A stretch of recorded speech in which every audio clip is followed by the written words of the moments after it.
The story of Saint Joan of Arc. The cold winds swept across the battlefield as the dawn broke, painting the sky in shades of gray. Joan, a young peasant girl with the soul of a warrior, stood at the front of the French army with her bow and arrow. She had led them to victory at Orléans, had crowned Charles as the true king of France, and now her heart burned with a single purpose: to see her people free. But war is cruel. The men she commanded were tired, their spirits worn thin by years of suffering.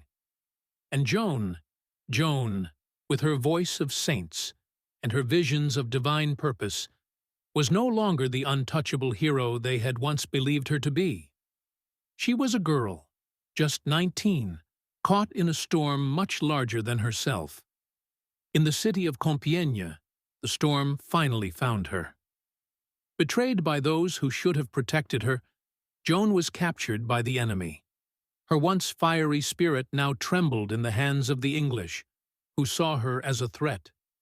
They shackled her, tore away her armor, and locked her in a dark cell, a mere shadow of the warrior she had been. Her trial was a nightmare, a long, drawn-out agony where the world seemed to mock her. They accused her of witchcraft, of heresy. They stripped her of everything that made her whole, and still, Joan stood strong. She was not a witch. She was not mad. She was a girl who had heard the call of saints, a girl who had led armies and inspired a nation. But none of that mattered now. They called her a liar.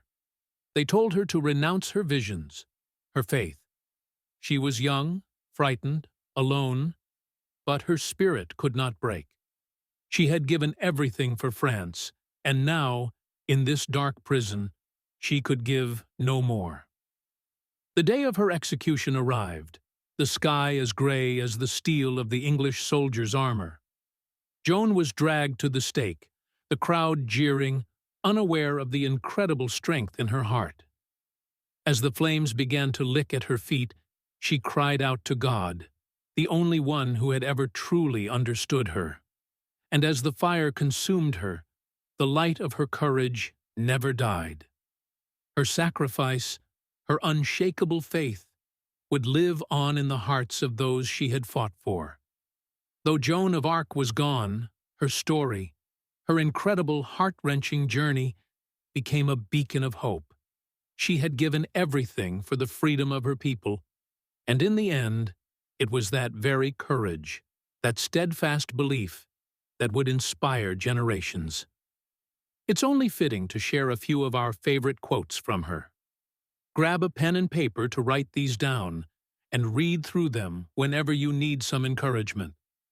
My words and deeds are all in God's hands. In all, I wait upon Him. I have a good master, that is God.